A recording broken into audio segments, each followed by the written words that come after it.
Inside. For clothes that Tristan lost.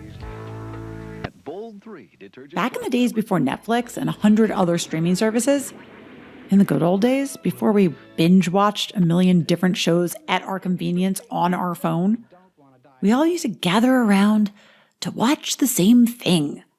Appointment TV. Remember that? There was must-see Thursday sitcoms like Friends and Will and Grace. I do have feelings for you. You do? The kiss that changes everything. And to find out what was going on in Hollywood, we all tuned in to It's Entertainment Tonight for Thursday, August 19th, 1993. So if you were around then, you may have noticed one familiar face. Her name is Samantha Harris. And sure, she's gorgeous. But Samantha had something else going for her. She just had that certain something. Even as a child, she was already appearing in films and ad campaigns. Yes, Samantha had that star quality that makes the camera fall in love with her. So whenever she was on screen, many were riveted to her every word. And that made her the perfect personality to host some of the biggest celebrity shows on television, from Entertainment Tonight to Extra. But arguably, the crown jewel of her TV hosting career was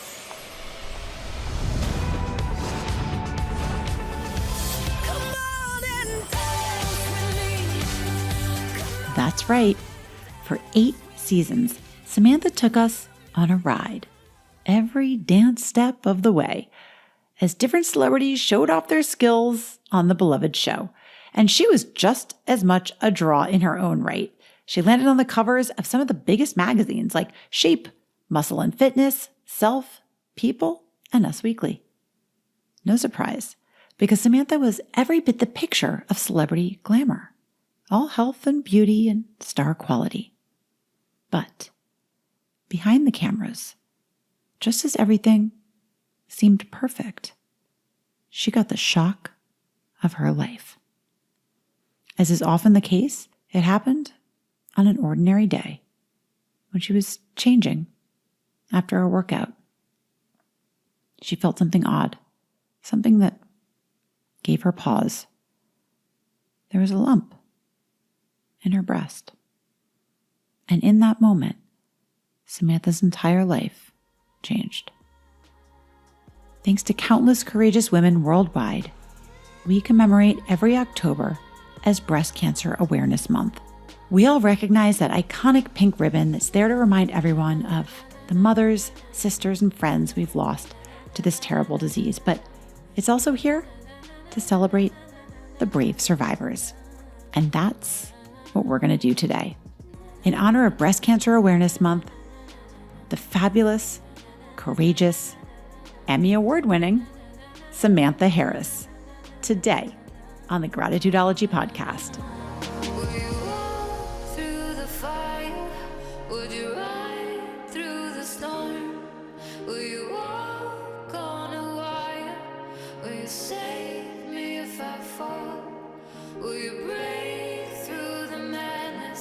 Set us down where we're safe. I'll be right here waiting till you find me again. Samantha Harris, thank you for being here. I want to hear a little bit about growing up. There's a lot of kids who are camera shy. I was a camera hog. Like, if there was a camera, I was like, ta-da, here I am. Ooh, hi. I grew up in a family of creators and creative people. My dad was a concert promoter. He promoted all the big concert tours that came through Minneapolis, St. Paul, where I grew up. My mom was a dancer. They were in musical theater together. And then they started, the summer before I was born, one of the country's first Renaissance festivals. They played the roles of the king and queen in the early days before business became bigger and bigger and bigger, that they had to only run the business side of it. And we grew up around a piano and singing and dancing and just lots of entertaining. So entertaining was in my blood. Growing up in Minneapolis, this family of entertainers and people who wanted to just really bring happiness and entertainment to the masses. It was just this passion that no matter how many times My mom especially would say, it's a really hard business. She didn't want the rejection for me. Mom protection, right? The big mama bear. My dad, because he had that in him, that light of wanting to be on the stage, wanting to perform, he always encouraged me to just go for it regardless. And even though he was a big fish in a smaller pond producing rock and roll concerts, he also understood the need to be even a small fish in a big pond and to go for it. So I was 12. I said, Mom, Dad, I want an agent. They got me an agent, and I worked really just juggling, regular school. And then I would get a print ad for Target, or I was on a cereal box cover for a General Mills cereal called like S'mores something. I don't know what it was. It was disgusting. Yeah. But I was on the back cover. My mom would go down the aisles of the grocery store, and she literally, because I was on the back cover, not the front cover, she would every time turn every single box. I got my Screen Actors Guild card because the Mighty Ducks movies shot in Minneapolis. So From Walt Disney Pictures. Are we ducks or what? This fall, America's newest dream team is hitting the ice and sharpening their skills. That hurt! But if this team thinks they're ever going to win, they must be dreaming. How many fingers am I holding up? You wouldn't know that anyway. Emilio Estevez. The Mighty Ducks. but I got cut out. And then I got cast in the third one as like the really rude, bitchy girlfriend of the hockey player bad boy. I only had a couple of lines, but I was in a lot of scenes. And that was sort of just like, oh, wow, big eyes for Hollywood, big eyes for wanting to just pursue. And then I got involved with my high school TV station. I learned to write, produce, edit, read from a teleprompter, work and put segments together. And then by senior year, I was able to anchor, went to Northwestern University as a journalism major. Sure. I anchored the Northwestern News Network. I basically worked every facet of what it took to be a news journalist. But I always thought it was my backup act and not what I really wanted, which was to be in front of a camera. I think that people these days, especially because of the content creator route, they don't really understand or remember the elbow grease that it takes to really learn a trade, an industry, a category like that. Yeah. You know what I mean? Thanks for acknowledging that, because I think, again, now anyone with a phone, like you just said, can become a creator, make, hundreds of thousands of dollars, millions of dollars as an influencer. And I think it's great. I can't even imagine what little Samantha would have done with a phone back then and the immediate ability to reach potentially millions. Yeah. But that didn't exist.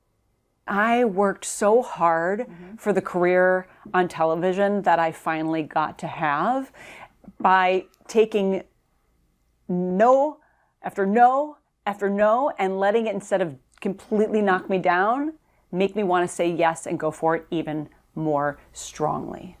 What advice would you have to people about keeping your confidence in the face of those no's? I think it really comes from a place of desire. How badly do you want it? How hard are you willing to work for it? Well, our Samantha was more than willing to work for it. After college, I interned with the local CBS News entertainment reporter. I interned at Entertainment Tonight and lived in Los Angeles for a summer. I just kept pushing and pushing. And so, back to your question, if the no's are enough to deter you, then it's not your true passion. And as true passions go, there was no denying what Samantha felt. And she was so ready to pursue it, no matter what. But sadly, she was sidetracked by a personal tragedy when her father succumbed to cancer. So my dad's name was Richard. He passed when he was 50. We lost him. Even though he was 50, thankfully my parents had me in their early 20s. So I got to grow up with him. He saw me graduate from college, and he passed 2 months later. I stayed home with my mom for the 6 months after I graduated from college so I could be with her. So after I finally was done spending time with my mom after my dad's passing, I made that beeline to Los Angeles as I had planned. And I got here and I was like, oh gosh, I need to pay my rent, food, all the other things. I had to keep the lights on. And so I was like, all right, I'm going to start auditioning as an actor. I could have applied to a small market and started in news right away. I had a really great news reel, audition reel, but I was like, oh, I still want to be an actress. And like so many others before her, Samantha realized a hard truth real fast. Wanting to act professionally means a lot of auditioning and not a lot of getting hired. So she did what many young actors do to stay in the industry, or at least remain industry adjacent. She got hired as a temp, working the front desk at a talent agency. They had everyone from Chris Rock to Howie Mandel to Deborah Messing to Jennifer Aniston and, just all these amazing actors and actresses and producers. I started to learn names and learn about people. And I found this one woman who solely worked in the client accounting department at this company. I started kind of working with her and she needed some help. She also was a voiceover actress. Now, she was probably in her 60s at this time. She'd been working with one of the three owners for probably 20-some years at this point. And we just really resonated with each other. And she saw in me what she had in her. And that desire to have this other life, but we had to have the flexibility. And she was able to do that with her voiceovers. So I would have an audition and she'd say, Samantha, put that work down, go to your audition, you're gonna be late. And so for 6 years, I worked and I auditioned and I hoped and I didn't give up and I had a lot of doors slammed in my face. The transition came when more and more unscripted programming started to hit the cable networks. And it wasn't just about CBS, NBC, and ABC anymore. And all of a sudden, they had 24/7 programming. They needed hosts. Okay, well, let's see how that goes. Because most of my acting auditions, I'll be honest, I'm a big person. I love stage. But subtle acting for TV and film, I kidded myself to think I was good at that. I was okay, but I was not great, especially in a sea of thousands who looked like me and wanted it. So all of a sudden, my acting agents started sending me out on hosting jobs. And for every acting job, I would have a callback maybe 1 in every 20, if that, and then barely book anything. But with hosting jobs, I probably got a callback for every other job I auditioned for. And it was like this aha moment. And then I remembered something my dad had told me when I was younger and I was working for my local high school, TV station and things. And he said, honey, you are really good on camera being yourself.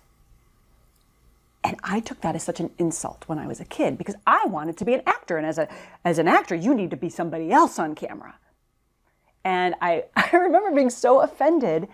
And yet he had this insight this business didn't exist when he was alive. He forecasted it. He did. And so every time I would go in for these hosting jobs, I would either have a callback or I'd book the job. And finally I got a show. So interstitials were those little bits of 5-minute shows that would go between the main show and the next show in the commercial breaks. And they had one called The Man-Made Movie. And it was basically me and this really big roly-poly guy. So I'd fly to Atlanta and we would shoot these silly things. We were making. I remember watching them. They were fun and they had all different kinds of, Dinner and a Movie was one of them. But it was my first show on a national platform. And that got me my first hosting agent, who was awesome at the time. And she really worked hard for me. She did get me the opportunity to audition for a show that Access Hollywood was doing on the AMC channel. And it's called AMC Access. And it was basically taking all their movie junket interviews. And because we have so much content when we shoot a movie interview, and we use maybe 2.5 to 3 minutes on the show, if that, sometimes a minute. Yeah. So they basically created an entire 30-minute show. Billy Bush was still a correspondent for Access Hollywood in the New York office. And they had me anchoring from the LA, Billy anchoring from New York.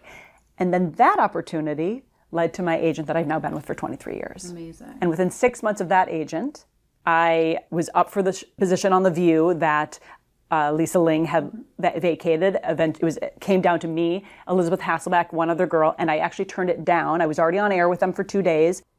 Then I had to sign a contract that said whatever we decide, you have to do. Basically, if we decide to give you the job, the contract's already negotiated. Then I turned down The View to take a full-time job because I was going to have to move to New York. So unlike you who wanted to be in New York, I love New York, but I really wanted to be an LA sunshine girl. Yeah. And I had a contract as the weekend anchor and full-time correspondent at Extra. I still remember seeing Samantha in those iconic shows. And hosting is not an easy gig, by the way. Neither is interviewing celebrities. And Samantha did a bang-up job at it all. But nothing compares to when she hit prime time on a major network in what was about to be her biggest show yet. And I'm going to tell you a little backstory first. I'm sitting at my e-news desk. I had just interviewed the celebrities and the dancers from the very first season of Dancing with the Stars. It was just a summer 6-episode run. ABC was just trying it out to see if anyone would want to watch this dancing show. And of course, it was a huge hit. And I remember calling my agent after it and I said, boy, if there's ever a second season of Dancing with the Stars, I would love to be a competitor on it. She goes, okay, good, well noted. So I'm now sitting at my e-news desk and I get a call from my agent. She said, Samantha, you are on a short list for Dancing with the Stars. My heart started to race. I got all excited, and then I had this sort of realization. I said, oh, Karen, my agent, Karen, oh, Karen, I really want to do this, but I don't think with my full-time news schedule, I don't think I can do it because I want to be really good. So I will want to rehearse every single day for hours a day. And she interrupts me. She says, Samantha, no. I'm sorry. I wasn't clear. You're on a short list to be the host. That's amazing. Of Dancing with the Stars. That's amazing. I could not believe my ears. I was absolutely flabbergasted. And I thought, okay, now that I could do. I could juggle both. But that was kind of it.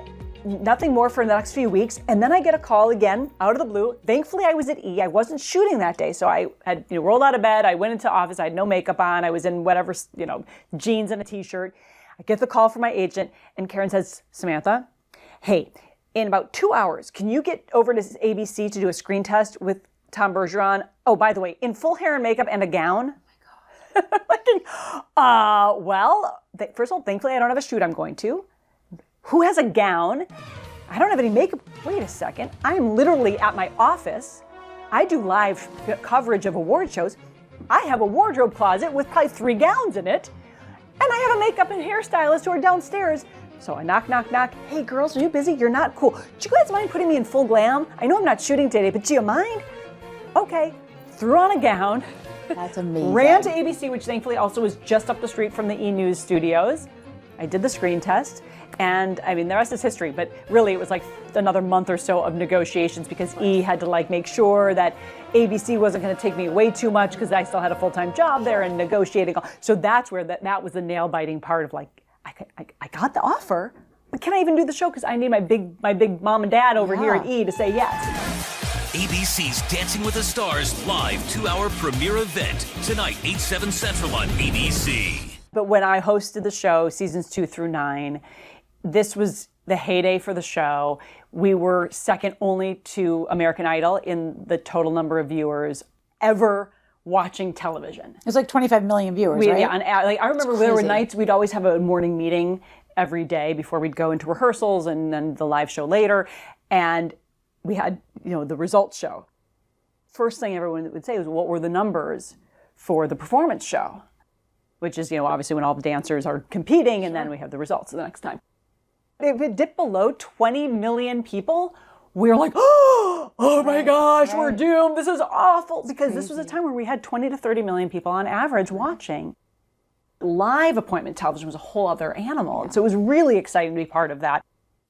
But after 8 grueling seasons, Samantha decided to step back and focus on her other hosting gigs. At Extra, so I became the weekend host and a full-time correspondent, and every year was up for renewal. So it didn't always feel like, it always feels like a firing, but it's not like you get fired out in the middle of nowhere. It's just that they decide, which is frustrating, but a lot of times it's budgetary or a different, quote unquote, direction they want to go, right? So anyhow, I was only at Extra for a year, and my contract was up, and it didn't get renewed, and thankfully my awesome agents already had positioned me to be considered for a new job at E! News. I knew that they'd been looking for a new correspondent and fill-in anchor for months because I would be on the red carpet, and every time I was on the red carpet, there'd be a different correspondent for E! Because they were trying out so many people. And I think the reason that I was able to nab the job was because a lot of the girls that were coming on were just a face that looked good for the show. but they didn't know how to write, they didn't know how to edit, they didn't know how to produce themselves, they didn't know how to actually carry an interview. There's a skill set as well as a talent part, right? So I really felt it was important to understand the skill set. And I tell that to my girls all the time, like, I just want to make a lot of money as an influencer. I'm like, no. If you become an influencer because you already have some other talent or skill that's amazing and then gets you eyeballs, great. But I don't want you to just have this desire to be an influencer and where's the skill? Where's the talent? And one day that bubble's gonna burst. I mean, you never know, but it's going to. It's right. Everything's in a cycle. You got to have something to back. That's what I always say. Because as you know, you took my course. I teach a course, and people. It's a great course. I speak on panels a lot, and I say, don't just want to be an influencer. You need to be influencing with backing. What is the backing? What is your expertise? What is your passion? Right. What have you studied? What have you curated? And they never learned a discernible skill. We at E! News did so much live red carpet coverage. Yeah. Golden Globes, we were on air for 10 hours live straight. It was crazy. It was exhausting. It was awesome. And then, of course, the Grammys and the Oscars and all the other, award shows. So that helped me really hone my live skills. Hi, it's Samantha Harris in Beverly Hills at Elle Magazine's 19th annual Women in Hollywood celebration.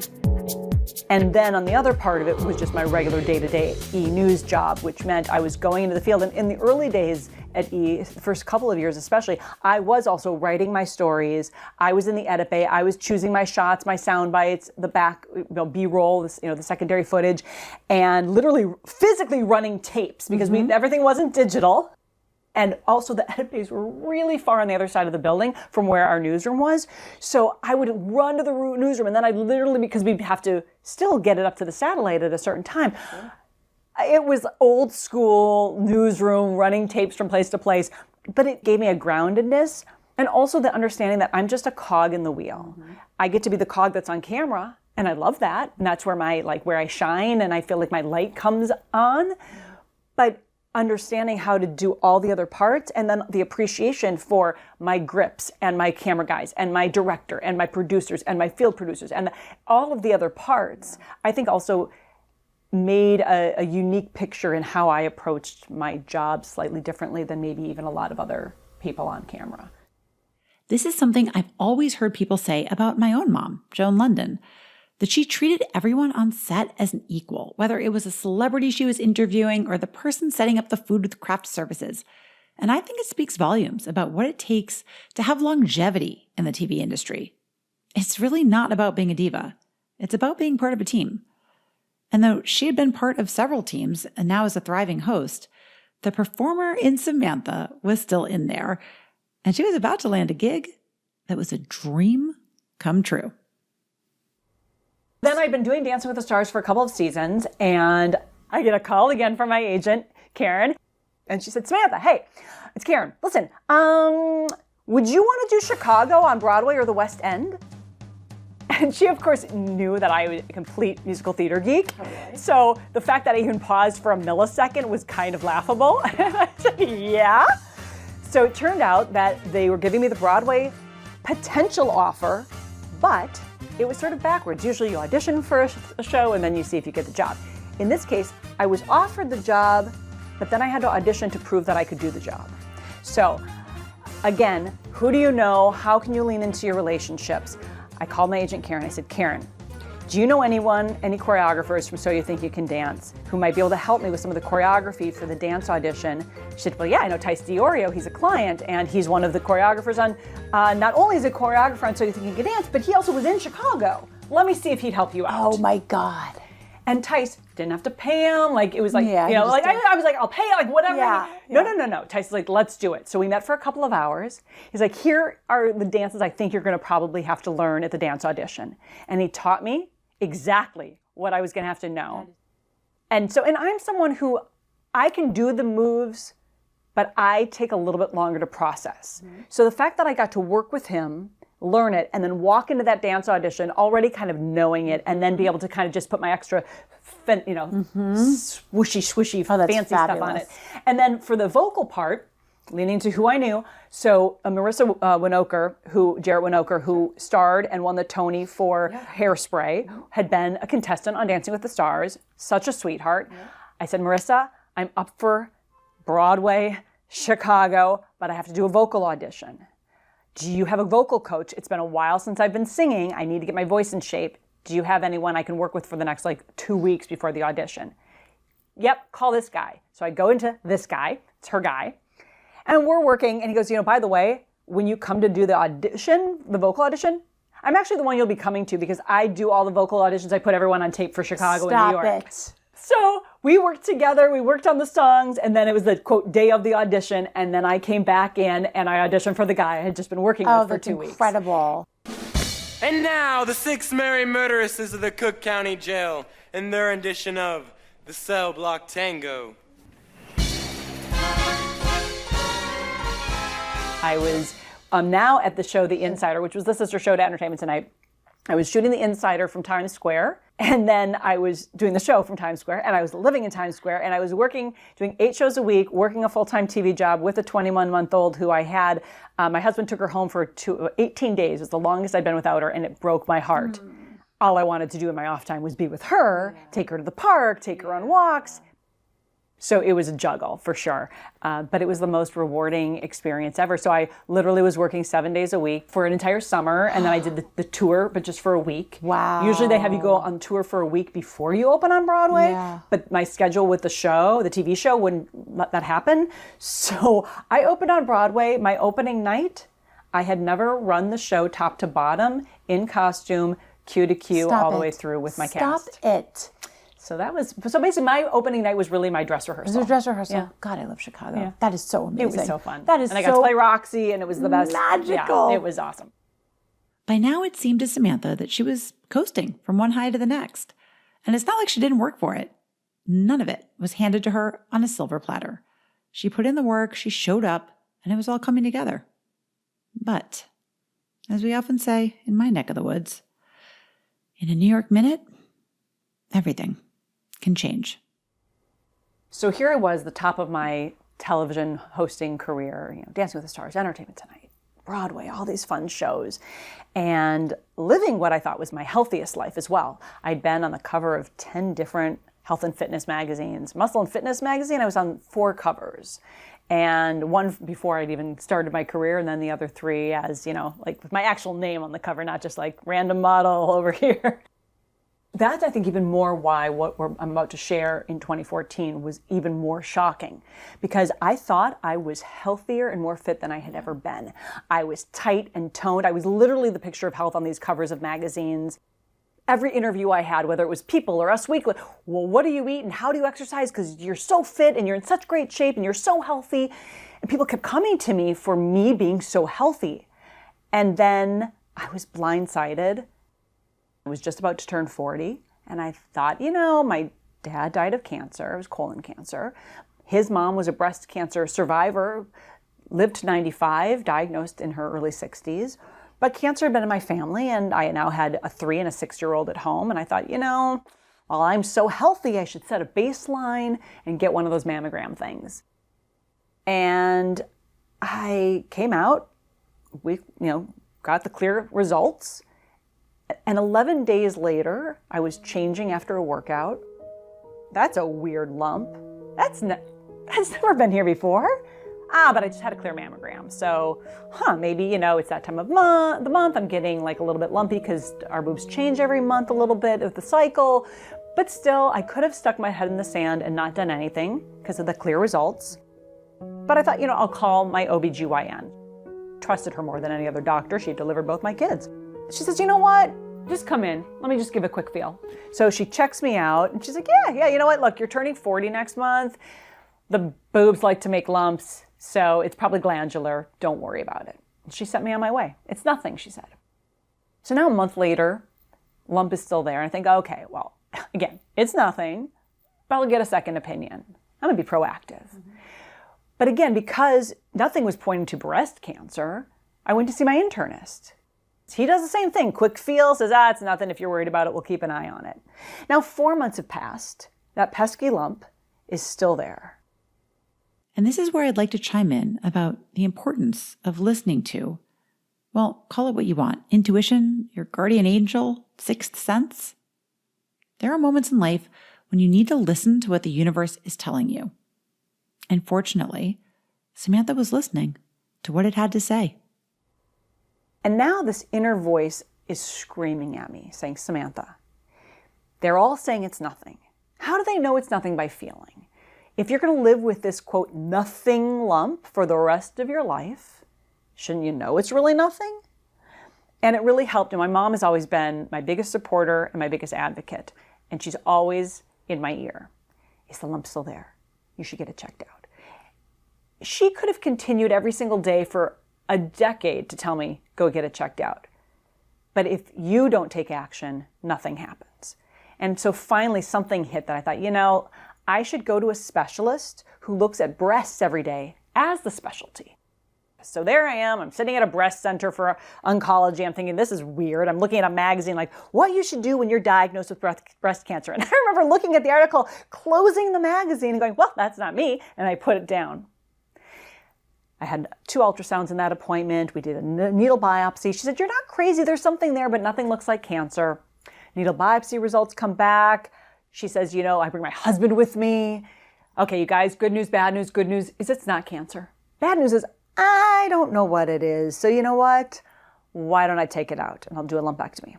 Wake up from the lumpectomy. And she says again, we did a frozen section on the pathology, not cancer. Great.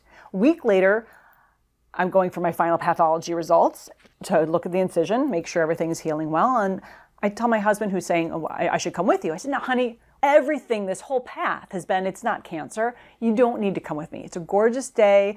The kids are at preschool. Why don't you go golf or do something for yourself? Okay, fine. So he's off at the golf course. The breast center happened to be in the basement of this hospital, and the signal down there was not very good. I couldn't get any cell signal to call anybody, but I would get intermittent texts that would come through. I was there for 4 hours, and I finally get a text from my husband saying, in all caps, are you okay? Well, what he didn't know, but obviously had a hunch in that moment, was that when the doctor came in with my final pathology results, he said, Samantha, you have invasive ductal carcinoma. And in that moment, my life changed. In that moment, my cancer journey began. I was sort of frozen in just the rapid fire of information and her drawing sketches of circles that are supposed to represent a breast and dots representing cancer, and just blindsided in every single way. And I thought, I'm the healthy one. I'm eating everything fat-free, low-fat, non-fat. I'm eating chicken breasts without the skin. I'm eating my egg white omelets and my cheeseless pizzas. I'm doing everything right. I'm exercising like a fiend. I got this. And then here I was with cancer at 40. My girls were 3 and 6. And I lost my dad. He wasn't there to walk me down the aisle. And all I kept thinking was, I can't not be there for my kids. I can't not be there for my husband who says, I don't know what to do with girls. You've got to make sure you're here. And I finally got up to ground level to go to my car. And I knew I couldn't tell him over the phone. And I'm shaking. And I call him back. And I hear his voice. And I'm thinking of his text in all caps saying, are you okay? And the only thing I could squeak out is, no, I'm not okay. Now, I knew the kids were already home at this time, and I knew I couldn't go home to them and have this conversation with him. I said, I need you to swing by the house, pick up some tennis shoes for me, and meet me at the park where there's this long walking path. Because all I had to concentrate is getting down the freeway, shaky and scared. That in that moment, all I knew was I had cancer. And as all of us know, when we grow up and we hear the word cancer, it is such a scary word. And we all have certain thoughts attached to what cancer is. And for me, I lost my dad to cancer. So cancer was not a good thing, even though his mom survived cancer. He died, and he was the light of the life of my mom, my sister, and me. So I get down the freeway, I pull into a parking spot, I get out of my car, I see that he's just parked and he's walking from his car to mine. I circle around to the front of my car. He's coming to meet me halfway. And the moment he wraps his arms around me, I see this in movies and I think, how does that happen? But my knees gave out and I collapsed to the ground in his arms, bawling. I didn't know what to do. We walked that, the power of nature and the power of exercise and movement. We walked around that park for probably an hour and we talked through it. We talked through how we were going to deal with this, how we were going to talk to the kids, if we were going to talk to the kids, when we would. And we kind of agreed that we were just going to take it one day at a time. And thankfully they were young enough that putting on a smile and a brave face, they wouldn't know anything was different as we gathered our action plan and treatment plan and all of that. So at what point through this journey did you bring the rest of the family in on it? First of all, we needed to do something before I had surgery and let them know that things were going to look a little different at the house. And so when we finally decided to tell them, we told them in different ways and we told them separately. We really think that we thought it was important to tell them in the way that they would take the information based on their ages. And honestly, now thankfully there are so many books on stuff like that, great resources. At the time, we were just kind of winging it.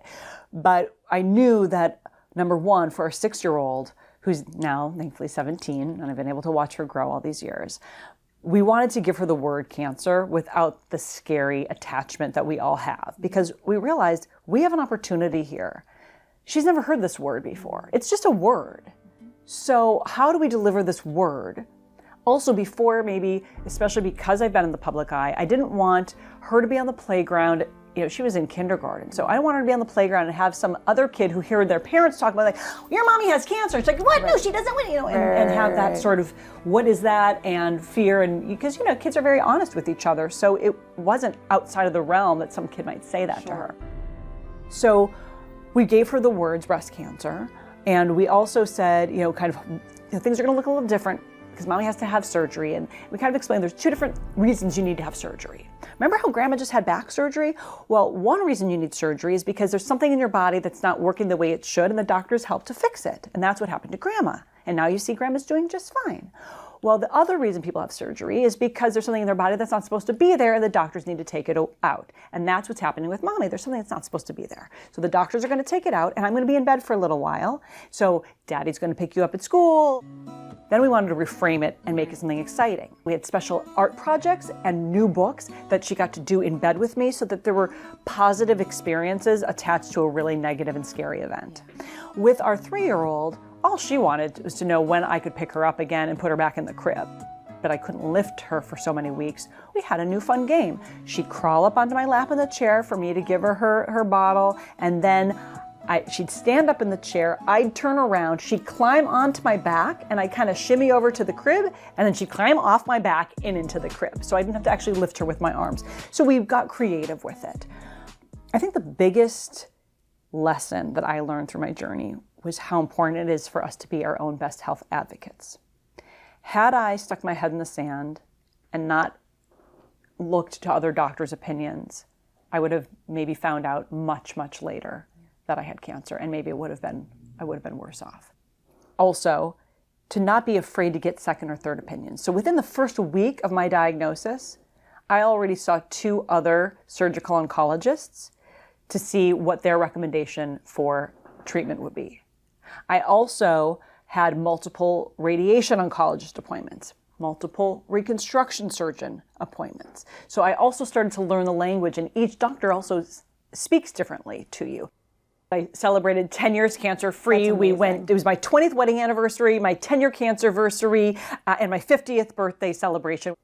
I had been following a little lump that I had found months before, and we were following it with ultrasound. They had said every 6 months. I said, no, let's follow it every 3 months, and we've been following it. So on the 4th ultrasound, the shape had changed, and they said, you know what, we should biopsy this. Had the biopsy, got a phone call, Samantha, it's cancer. I went, what? Okay, wait, what? Now, receiving that information this time, 10 years, actually is now 10 and a half years at this point later, was a very different way to receive it. because now I was an empowered patient. And so I didn't break down crying. It was more of that shock of like, what are you talking about? I've been working so hard to make sure this cancer never comes back. What's going on right now? And how can I continue to share my story, to live? I thought I was healthy, and then I realized I had to reach my healthiest healthy life. So it was a really different kind of walls crashing down on me because I was sort of at a loss. Is it a new cancer in my breast? By the way, for those listening who are thinking, okay, wait, Samantha, you had a double mastectomy. You were on an endocrine therapy for 7.5 years. That's what I did, and I thought I was safe. And no matter what kind of cancer you have, you're always looking over your shoulder, right? Every time you have a new pain or a new weird symptom of something, you think, is it this kind of cancer? Is it that kind of cancer? Is it my cancer coming back? And all those fears rushed to the forefront. And now my girls were 13 and 16. That's a different conversation. My 16-year-old was actually overseas doing a study abroad program for a summer. And our 13-year-old was home wondering, why is mommy always outside on the phone? And she started to get really worried and concerned. And we didn't want to worry our older one because we don't want to ruin her time. As parents, right, we're always worried about them and what they're going to think and what's their perception and how are they taking information. So while I'm trying to protect them, I'm trying to also navigate this recurrence with my husband. And I told myself, if this is a local recurrence and it hasn't gone anywhere else, I can handle that. I've been there. I know what to do. It's going to suck, but I can get my head around it, and I'm going to be okay. And for all of my stage 4 sisters out there who have gone through the journey and are living with metastatic cancer, they are warriors in so many ways. And I knew that I could go to them for support. It was also a journey that no one is choosing. So when I got a call, I thought I was going to have to wait a week or so for the results from these scans. And I love my oncologist. She called that evening. Samantha, you're clear. It wasn't stage 4, meaning it hadn't metastasized. So now I knew what was in front of me. I have a recurrence. Now let's figure this out. And by the way, it was tiny, smaller than the size of a pea, but like the pencil head eraser, basically. But it's because it was in the same location as my initial tumor. And that's what gave me pause. And it turns out it was a local regional recurrence. So back to anyone who's listening who's gone through what I've gone through with the double mastectomy and you think I shouldn't have to worry about cancer again, we know that there's never a 100% absolute that they got every last cell because things are microscopic. So that's what turned out. It happened also based on the location of my recurrence. My initial lump and the recurrence were right up against the skin. But the chance up against the skin like that to have some microscopic cells. Now, I strongly believe that all of the lifestyle and habit changes that I made it grow incredibly slow. It was tiny. It took 10 years for it to grow. And so I'm grateful for all the changes. And instead of going, well, you know what, screw it all. I'm just going to go back to a full toxic life of 60 to 80% of my life being toxic. It's okay to be 10% toxic. Right. And that's my goal. Just whittling things down to get down to being just 10% toxic. Since then, more than being a certified health coach and influencer, Samantha has become a best-selling author with her book, Your Healthiest Healthy, and continues to help others navigate their health journeys by providing actionable tips on how to make healthy changes to their lifestyles. So while I had her on the couch, I thought she could share some of her best advice on how to boost your health with us. You had one simple health tip for people beginning a new health journey. What would it be? Strength train. It's a toss-up, by the way, because I feel like nutrition is probably the biggest, most impactful, from plate to mouth, the most impact you can make, because we're making food choices every single day. But for the ladies listening, who are especially in the 40 plus, strength, strength, strength. For every breast cancer survivor who's listening, who maybe can't go on an HRT, a hormone replacement therapy, when we have more lean muscle mass, it helps to take up the role that the estrogen would have played. So we can have better outcomes and lower instances of challenges when we build more lean muscle mass. That's incredible. If you would suggest one thing to cut out of your diet immediately, what would it be? Anything processed. An easy swap, because I'm all about small manageable changes to lead your healthiest healthy life. High fructose corn syrup. It's in everything that you don't realize it's in. And it's the easiest change which you will notice the least, if that makes sense. It'll have the biggest health impact, but it also will notice a taste difference the least. What is one thing you would suggest for longevity, and or is there any biohacking tip that you're loving right now? Well, I'm a huge fan of an infrared sauna. And so we know that 4 times a week, 20 minutes or so, I usually go in for 30, sometimes even 60 minutes. Do you have one at your house? I have a pop-up tent one that Cool. is also FDA approved, which is really great. I'm always sharing on my Instagram. I have, of course, links and discount codes and blah, blah, blah. But I only use and talk about products that I love. And there's plenty of stuff I've used that I don't love and I don't talk about because I think it's really important to vet things before I share. Yeah, I think that's a really important point and a hot take, because there's a lot of gibbity gobbity gook out there. And I've seen it as a wellness influencer. And I've been sent things and offered big checks to talk about something that just didn't do anything, at least for me. Right. And you just can't, you have to stand behind the things that you talk about. But what is your workout routine? Like, not your whole routine. How do you stay motivated? Or is it more about structure and discipline? Like, are you an everyday workouter? Does it happen AM, PM? Like, what does it look like for you? Well, first of all, for the girl who was like in high school on the high school dance team, college I took some dance classes, but barely dragged my butt to the gym on campus. When I moved to LA, I had no structure, no anything, and I had to figure out how do I, and of course back then, I'm in my 20s, it's all about how you look, not what your body can do for you to carry you through life, which is where my shift is now, and my focus is for longevity. But it was about finding the thing that you enjoy. So I realized back then, I love fitness classes. I love the energy of the room, the music, an instructor, not having to think, not just slogging away on a treadmill or elliptical. To me, that was really boring. But life has changed a lot. I'm now a certified health coach. I've been a certified trainer actually as I'm getting older, and I need my body to do the things that will carry me through life.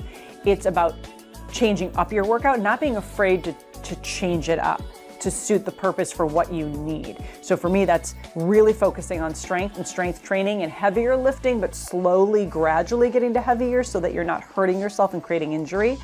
But I also need to do the things I love. I love to hike, so that, go for walks outside, get that vitamin D. So all of those things kind of come into play. And that socialization of grabbing a friend to go for a walk or hike, or my husband. So that part is also great. I would imagine staying high vibe is a big part of how you stay intentional and healthy. Do you have a gratitude practice? Do you implement it with your family, your kids?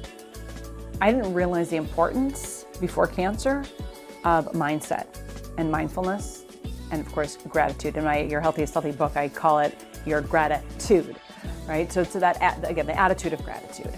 And something that I still work on because it's still not second nature to me. I've always been a happy-go-lucky person. I've always, look at that sunbeam, look at that beautiful flower. I've always appreciated things. But having a gratitude practice is a different level.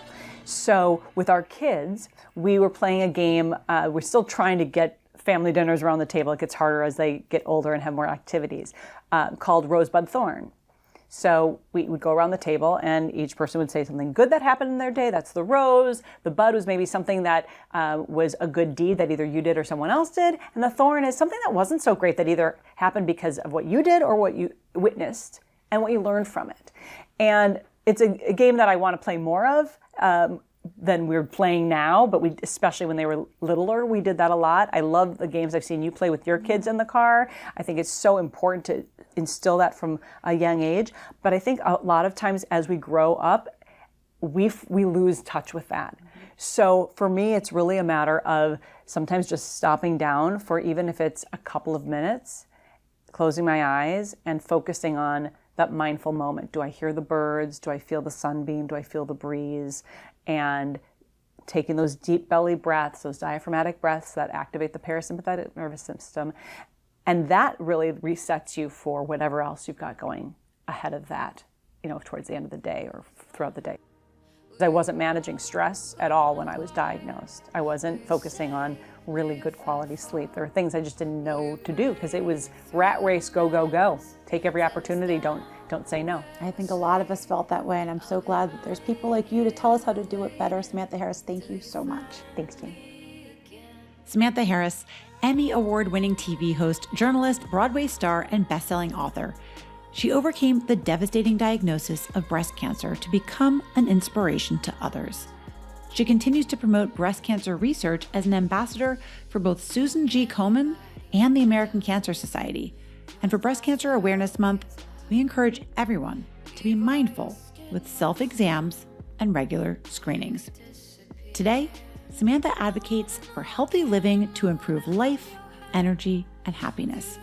Find out how in her book, Your Healthiest Healthy, or follow her on Instagram for regular tips at Samantha Harris TV. That's all for today. Remember, if you like what you heard, if it impacted you in any way, and if you think it's a message other people in your life might like to hear, I'd be so grateful if you'd give me 5 stars, leave a quick little comment. Those things really help. And share this podcast with your friends, either on social media or just word of mouth. I'm on a mission for us all to help each other focus on expanding our attention towards what's good in the world rather than focusing on what's bad, one person at a time. If we all did that, even to our own little sphere of influence, the world has the potential to be a much more radically awesome place. Stick with me, friends. I've got your back. We're in this together, and it's a great day to see the greatness in the day. See you next time. The Gratitudeology podcast is written, executive produced, and hosted by me, Jamie Hess. Sound design and studio production by Gotham Production Studios. Our theme song is Maze by Hills, sung by Nadia Ali. And don't forget to follow us on Instagram at Gratitudeology. Will you walk through the fire? Would you ride through the storm? Will you walk on a wire? Will you save me if I fall? Will you break through the madness? Set us down where we're safe. I'll be right